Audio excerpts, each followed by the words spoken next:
ইতিহাস খ্রিস্টপূর্ব রোমপন্থী একটা মূর্তির পূজা করতো, যে মূর্তির নাম ছিল জানুস, JANUS।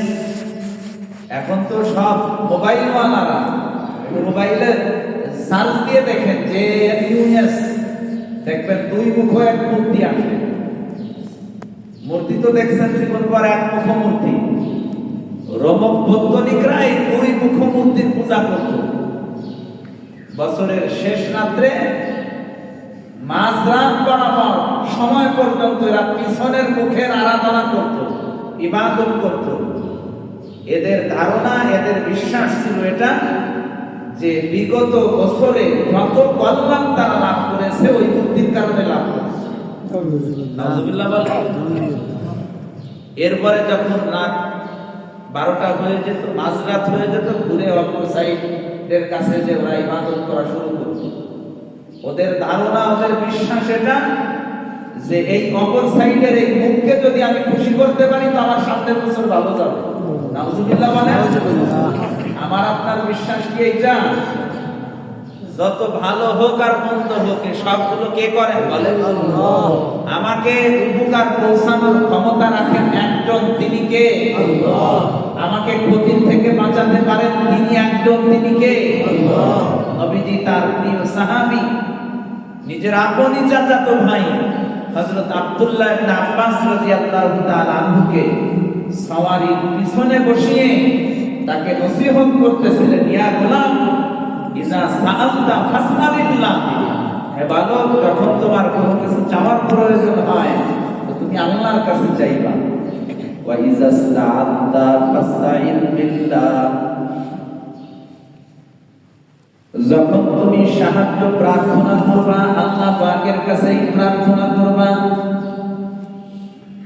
ইন্নাল উম্মাতা লামিস্তামাত আলা আইয়ানফাউকা বিশাইইন লা ইয়ানফাউকা বিশাইইন ইল্লা ক্বাদ কাতাবাহুল্লাহু লাক। সারা পৃথিবীর সমস্ত মাখলুক মিলেও যদি তোমার কোনো উপকার করতে চায় তো সকলে মিলেও তোমার কোনো উপকার করতে পারবে না যদি উপকার কে না চান। আল্লাহ। কে না চান? আল্লাহ।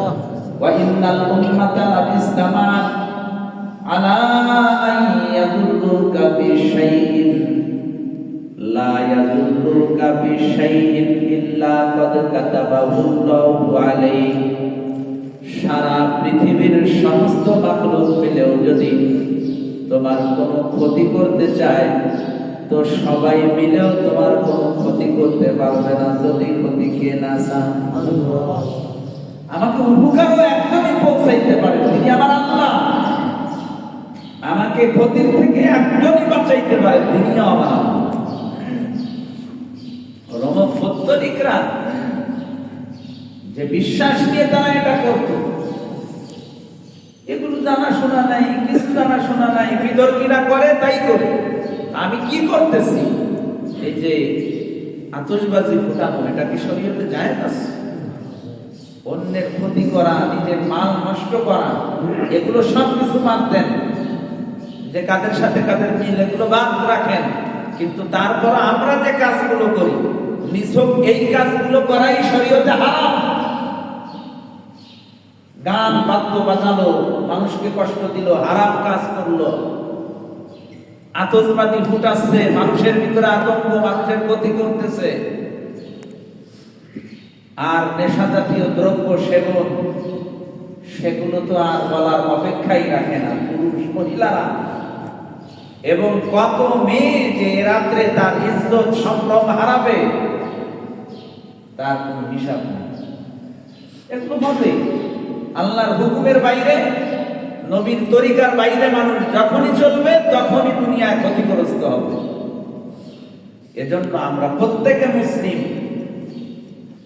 আমাকে চলে যেতে হবে, আমাকে আমার আল্লাহর কাছে দাঁড়াতে হবে।